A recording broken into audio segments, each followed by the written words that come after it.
আসসালামু আলাইকুম my lovely viewers, welcome back to my channel. This is Shamima Akhtar. Shamima's cookbook থেকে আরও একটি নতুন রেসিপি দেখার আমন্ত্রণ জানাচ্ছি। আজকে আমি তৈরি করে দেখাবো মাত্র 30 মিনিটে বেকারি স্টাইলে 1.5 কাপ আটা দিয়ে দারুণ মজার পারফেক্ট নোনতা বিস্কিট বা সল্টেজ কুকিজ। আই হোপ আমার আজকের রেসিপিটি আপনাদের কাছে অনেক ভালো লাগবে। তো প্রথমে আমি এখানে যে কাজটি করছি, আমি এখানে হাফ কাপ পরিমাণ বাটার নিয়ে নিয়েছি আর এর মধ্যে দিয়ে দিচ্ছি 1/4 কাপের মতো সয়াবিন তেল। চাইলে শুধু আপনারা তেলটা দিয়েও এই বিস্কিটগুলো তৈরি করতে পারেন। এখন আমি 10 সেকেন্ডের জন্য এটাকে মাইক্রোওয়েভ করে নিচ্ছি। তো এখন মাইক্রোওয়েভ এটাকে মেল্ট করে আমি একটি বাটিতে ঢেলে নিয়ে নিলাম। একটু স্প্যাচুলার সাহায্যে এটাকে নেড়েছে একটু ঠান্ডা করে নিয়ে নিচ্ছি, যেহেতু একটু গরম আছে। তো এর মধ্যে এখন দিয়ে দিচ্ছি 1/4 কাপের মতো গুঁড়া চিনি। আমি এটাকে গ্রাইন্ডারে চিনিটাকে গুঁড়া করে নিয়েছি। আর সল্টেজ কুকিজে একটু মিষ্টি থাকে, তো সেক্ষেত্রে একটু চিনি তো অবশ্যই দিয়ে দিতে হবে। দিয়ে দিচ্ছি হাফ টিস্পুন পরিমাণ লবণ আর দিয়ে দিচ্ছি হাফ টিস্পুন পরিমাণ কালো জিরা। দেখবেন অনেক সময় খেয়াল করে দেখবেন সল্টেজ কুকিজের মধ্যে জিরার পরিমাণটা একটু থাকে, কালো জিরাটা থাকে। তো এখানে হাফ টিস্পুন পরিমাণ দিয়ে দিলাম। এর মধ্যে এখন দিয়ে দিচ্ছি আমি প্রথমে 1 কাপ আটা দিয়ে দিলাম, তারপর আরও আধা কাপ আটা দিয়ে দিচ্ছি। আমি কিন্তু আজকে এই বিস্কিটটা শুধু আটা দিয়েই তৈরি করছি, আপনারা চাইলে ময়দা দিয়েও তৈরি করতে পারেন। আর দিয়ে দিলাম হাফ টিস্পুন পরিমাণ বেকিং পাউডার। তো বেকিং পাউডারটা দিয়ে এখন আমরা ভালো মতো এটাকে নেড়েচেড়ে মিক্স করে নিয়ে নিচ্ছি। সব কিছু ভালো মতো নেড়েচেড়ে মিক্স করে নেওয়ার পর এখন আমি এটাকে হাত দিয়ে একটু মেখে নিয়ে নিব। আমি কিন্তু এখানে কোনো প্রকার পানি এখানে ইউজ করা যাবে না। আপনারা চাইলে এখানে কিন্তু 2 টেবিল চামচ পরিমাণ গুঁড়ো দুধটাও অ্যাড করে দিতে পারেন। তো আমি এখানে আগে থেকে জাল করে নেওয়া ঘন ঠান্ডা দুধ প্রথমে আমি 1 চা চামচের মতো দিয়ে দিলাম, কারণ একসঙ্গে কিন্তু বেশি পরিমাণে দুধ দেওয়া যাবে না, যেহেতু আমরা এখানে কোনো প্রকার পানি ইউজ করছি না। তো প্রথমে 1 টিস্পুন দিয়ে দেওয়ার পর আমি আরও 1 টিস্পুন দিয়ে দিলাম। দেওয়ার পর আবার এটাকে ভালো মতো মেখে নিয়ে নিচ্ছি। তো আমি এটাকে দেখতে পাচ্ছেন ডোটা তৈরি করে নিয়েছি। আর এই ডোটা কিন্তু একদম পানি ছাড়াই তৈরি করে নেওয়া হয়েছে। খেয়াল রাখবেন এখানে কোনো প্রকার পানি ইউজ করা যাবে না। এখন আমরা এটাকে একটু বেলে নিব।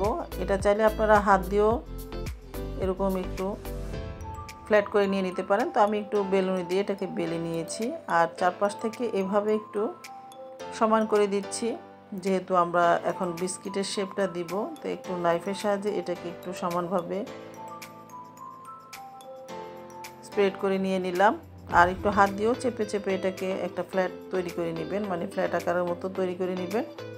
এখন আমি নাইফের সাহায্যে চারপাশে একটু কেটে নিচ্ছি, যেন বিস্কিটের শেপটা একটু সুন্দর আসে। কিন্তু এইটা আমরা ফেলে দিব না, এটা আমরা পরবর্তীতে আবার বিস্কিট তৈরি করে নিব। তো আমি এভাবে চারপাশটাকে একটু কেটে নিয়ে নিলাম। এখন আমরা একটা কাঁটা চামচের সাহায্যে একটু এঁকে ঝেঁকে দিচ্ছি, মানে একটু র্যাক করে দিচ্ছি। যেহেতু অনেক সময় খেয়াল রাখবেন, খেয়াল করে দেখতে পারেন এই নোনতা সল্টেজ বিস্কিটে কিন্তু এরকম একটু র্যাক থাকে, তো সেটা দেওয়ার জন্য আমাদের চেষ্টা। আর চাইলে আপনারা নাইফের সাহায্যে এইটা এরকম র্যাক করে দিয়ে দিতে পারেন। তারপর প্রথমে আমি আড়াআড়ি করে কেটে নিচ্ছি। আমি আজকে লম্বালম্বি করে বিস্কিটটা তৈরি করছি, চাইলে আপনারা গোল করেও তৈরি করতে পারেন। তারপরে আমরা এভাবে লম্বালম্বি করে কেটে নিলাম। এটা দেখে দেখে বুঝতে হবে আমি কিভাবে করেছি।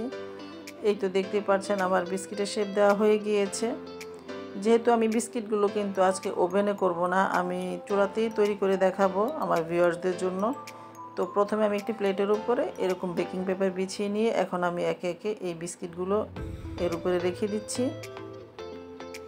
আপনারা যদি ওভেনে বেক করতে চান তাহলে সেক্ষেত্রে 180 ডিগ্রি সেলসিয়াসে 25 মিনিটের মতো বেক করে নিয়ে নেবেন। তো আমি আজকে এটাকে চুলাতেই বেক করব। তো আমি সবগুলো বিস্কিট এখানে রেখে দিলাম। এখন বেক করার জন্য আমরা চুলায় চলে যাচ্ছি। সবার ঘরে কিন্তু ওভেন থাকে না, তাই বলে কি আমরা বিস্কিট খাবো না, সেটা তো হতেই পারে না। তো চুলাতে আমি একটি মোটা তলানিযুক্ত হাঁড়ি বসিয়ে দিলাম আর এরকম মাঝখানে একটা স্ট্যান্ড দিয়ে দিলাম। দিয়ে এখন আমরা সেই বিস্কিটের প্লেটটা হাঁড়ির মধ্যে রেখে দিয়ে এখন ঢাকনা দিয়ে ঢেকে রেখে দিব। একদম চুলার আঁচটাকে লোতে করে 30 মিনিটের জন্য প্রথমে কিন্তু আমি 10 মিনিট হাই হিটে হাঁড়িটাকে গরম করে নিয়েছিলাম। তারপর একদম লোতে করে এটাকে 30 মিনিটের মতো অপেক্ষা করেছি। আর দেখতে পাচ্ছেন মাশাআল্লাহ অসাধারণভাবে আমার বিস্কিটগুলো তৈরি করে নেওয়া হয়ে গিয়েছে, তাও আবার আটা এবং চুলাতেই। কোনো প্রকার ময়দা ছাড়া এবং ওভেন ছাড়া আমি এই বিস্কিটগুলো আজকে তৈরি করে নিয়েছি। আমার লাইফে প্রথমেই আমি আজকে বিস্কিটগুলো তৈরি করে আমি আমার ভিউয়ার্সদের সাথে শেয়ার করলাম। আর মাশাআল্লাহ প্রথম চান্সে কিন্তু আমার বিস্কিটগুলো একদম পারফেক্ট হয়েছে। তো চায়ের সাথে বিস্কিট খেতে কার কার ভালো লাগে, আমার তো অনেক পছন্দ। তো আমি আপনাদের একটি ভেঙে দেখাচ্ছি কতটা পারফেক্ট হয়েছে। তো এইভাবে আপনারা চুলাতে চা বসিয়ে এই বিস্কিটগুলো তৈরি করে নিতে পারেন। কেমন লাগলো আমার আজকের রেসিপি? আশা করছি আমার আজকের রেসিপিটি আপনাদের কাছে অনেক ভালো লেগেছে। ভালো লাগলে অবশ্যই একটি লাইক দিয়ে দিবেন, ফ্রেন্ডস আর ফ্যামিলির সাথে শেয়ার করবেন। আজ এ পর্যন্তই। সবাই ভালো থাকবেন, সুস্থ থাকবেন, আমার পরিবারের জন্য দোয়া করবেন। ফিরে আসবো নতুন কোনো রেসিপি নিয়ে। আল্লাহ হাফেজ।